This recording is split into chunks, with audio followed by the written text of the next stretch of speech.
Assalamualaikum warahmatullahi wabarakatuh. Perkenalkan, nama saya Lis Putri Maharani. Di sini saya akan menjelaskan penggunaan media pembelajaran pada materi matriks. Jadi saya menggunakan media pembelajarannya PowerPoint dan lembar kerja peserta didik. Jadi PowerPoint ini saya gunakan untuk menjelaskan materi matriks dan lembar kerja peserta didik saya berikan kepada peserta didik untuk dikerjakan supaya menambah pemahaman siswa terhadap materi matriks ini. Kompetensi dasar pada materi matriks adalah 3.3 menjelaskan matriks dan kesamaan matriks dengan menggunakan masalah kontekstual dan melakukan operasi pada matriks yang meliputi penjumlahan, pengurangan, perkalian skalar, dan perkalian serta transpos. 4.3 menyelesaikan masalah kontekstual yang berkaitan dengan matriks dan operasinya. Untuk indikatornya, 3.3.1 menjelaskan konsep matriks, 3.3.2 mengidentifikasi matriks berdasarkan jenis-jenisnya, 3.3.3 menjelaskan operasi pada matriks beserta sifat-sifatnya, 3.3.4 menjelaskan transpos matriks dan kesamaan dua matriks, 4.3.1 menyelesaikan permasalahan kontekstual yang berkaitan dengan matriks, 4.3.2 menyelesaikan permasalahan kontekstual yang berkaitan dengan operasi matriks, 4.3.3 menyelesaikan permasalahan yang berkaitan dengan transpos dan kesamaan dua matriks. Untuk menjelaskan konsep matriks, diberikan gambaran awal mengenai matriks dengan memberikan permasalahan kehidupan sehari-hari, misalnya dengan menyajikan tabel harga tiket masuk suatu museum. Selanjutnya, data tersebut disajikan kembali tanpa harus menuliskan di dalam tabel, yaitu dengan menuliskannya ke dalam bentuk matriks. Kemudian, dalam penulisan tersebut, siswa dapat mengetahui bahwa matriks tersebut terdiri dari 2 baris dan 2 kolom. Selanjutnya, baru diberikan pemaparan tentang pengertian matriks, yaitu matriks adalah susunan bilangan yang diatur menurut aturan baris dan kolom. Itu contoh bentuk matriksnya seperti ini. Untuk asesmennya, diberikan masalah kontekstual, yaitu seorang wisatawan lokal hendak berlibur ke beberapa tempat wisata yang ada di Pulau Jawa. Untuk memaksimalkan waktu liburan, dia mencatat jarak antara kota-kota tersebut sebagai berikut. Jarak Bandung-Semarang yaitu 367 km, jarak Semarang-Yogyakarta yaitu 115 km, jarak Bandung-Yogyakarta yaitu 428 km. Dapatkah kamu membuat susunan jarak antar kota tujuan wisata tersebut jika wisatawan tersebut memulai perjalanannya dari Bandung? Untuk jawaban yang diharapkan, siswa dapat menuliskan jarak antar kota tersebut dalam bentuk tabel. Setelah menuliskannya ke dalam bentuk tabel, siswa dapat menuliskan ke dalam bentuk matriks. Setelah menuliskannya ke dalam bentuk matriks, siswa dapat mengetahui susunan jarak antar kota di Pulau Jawa ini terdiri dari 3 baris dan 3 kolom. Selanjutnya, jenis-jenis matriks. Diberikan pemaparan materi beserta contohnya. Yang pertama ada matriks baris, matriks kolom, matriks persegi panjang, matriks 0, dan matriks persegi. Matriks persegi ini terdiri dari matriks diagonal, matriks identitas, dan matriks segitiga. Dan berikut adalah contoh-contohnya.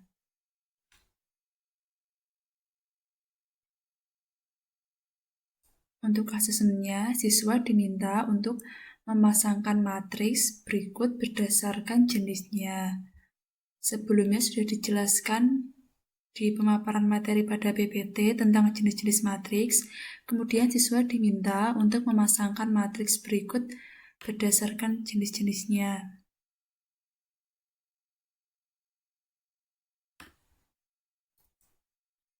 Kesamaan dua matriks. Matriks A sama dengan AIJ dikatakan sama dengan matriks B, BIJ jika dan hanya jika ordo matriks A sama dengan ordo matriks B dan setiap entry yang seletak pada matriks A dan matriks B mempunyai nilai yang sama. AIJ sama dengan BIJ untuk semua nilai I dan J. Misalnya, diketahui matriks A sebagai berikut dan matriks B sebagai berikut. Bisa kita lihat bahwa semua elemen yang seletak pada matriks A dan matriks B bernilai sama, sehingga dapat dikatakan A sama dengan B. Untuk asesmennya, siswa diminta untuk menentukan nilai A, B, C, dan D yang memenuhi matriks B sama dengan Q dengan matriks B sebagai berikut dan Q sebagai berikut. Jawaban yang diharapkan, siswa dapat menentukan nilai A, B, C, dan D yang memenuhi persamaan P sama dengan Q. Transpose matriks. Diberikan pemaparan materi bahwa transpose matriks adalah perubahan posisi elemen matriks. Transpose dari matriks A adalah suatu matriks baru yang terbentuk dengan menuliskan elemen-elemen pada baris matriks A menjadi elemen-elemen pada kolomnya. Transpose matriks A dinyatakan dengan A pangkat T.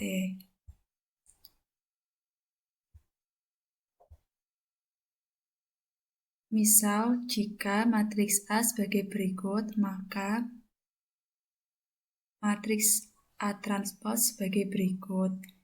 Dari sini, siswa dapat mengetahui perubahan pada matriks A menjadi matriks A transpose, yaitu perubahan pada posisi elemen matriks.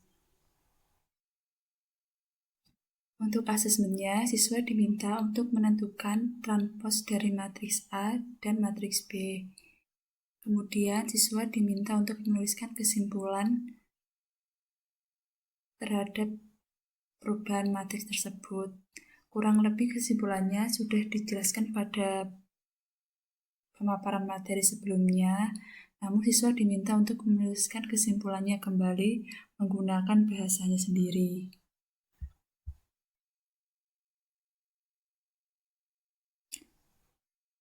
Operasi pada matriks. Yang pertama, terdapat penjumlahan matriks, yang kedua pengurangan matriks, yang ketiga perkalian skalar matriks, yang keempat perkalian matriks.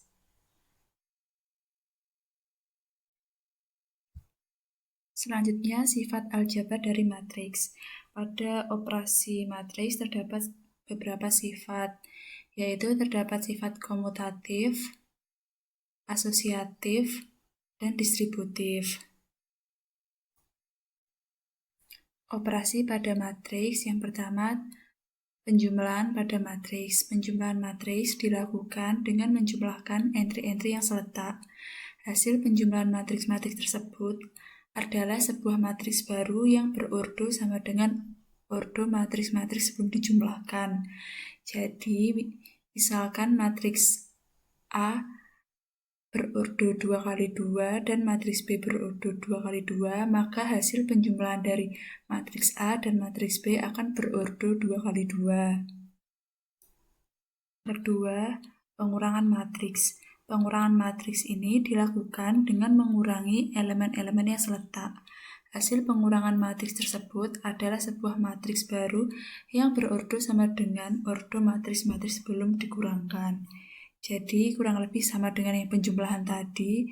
Misalkan matriks A berordo 2x2 dan matriks B berordo 2x2, maka hasil pengurangan matriks A dan matriks B menghasilkan matriks yang berordo 2x2 juga. Untuk asesmennya, siswa diminta untuk menentukan penjumlahan matriks A dan B. Kemudian siswa juga disuruh untuk membuktikan sifat asosiatif penjumlahan matriks A, B, dan C.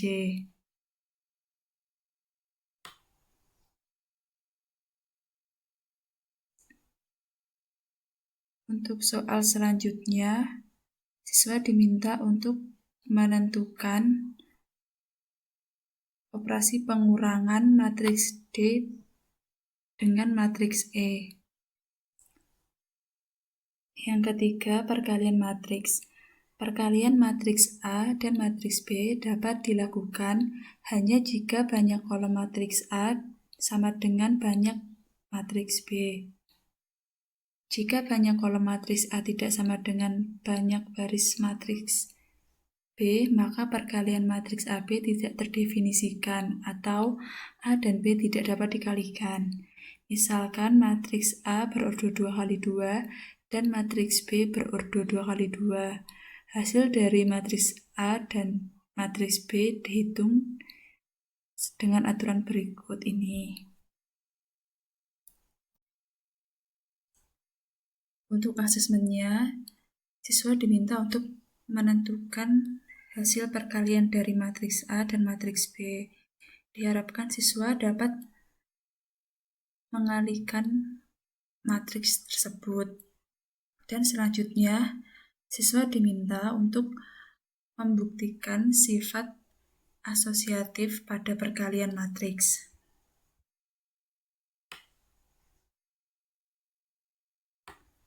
Yang keempat, perkalian skalar matriks. Jika A adalah sebuah matriks dan K adalah suatu bilangan real, maka hasil perkalian skalar dan matriks KA berupa matriks baru yang diperoleh dengan mengalihkan setiap elemen matriks A dengan K. Contohnya, diketahui matriks A sebagai berikut dan K sama dengan 3, tentukan KA. Untuk penyelesaiannya, 3 dikalikan dengan setiap elemen pada matriks A, maka diperoleh hasil berikut, yaitu matriks dengan ordo 2 kali 2. Kemudian untuk asesmennya, siswa diminta untuk menentukan hasil dari perkalian K dengan matriks A. Selanjutnya, siswa diminta untuk membuktikan sifat distributif perkalian pada matriks.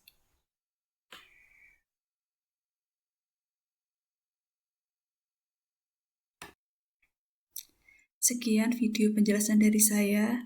Ada kurang lebihnya saya mohon maaf. Wassalamualaikum warahmatullahi wabarakatuh.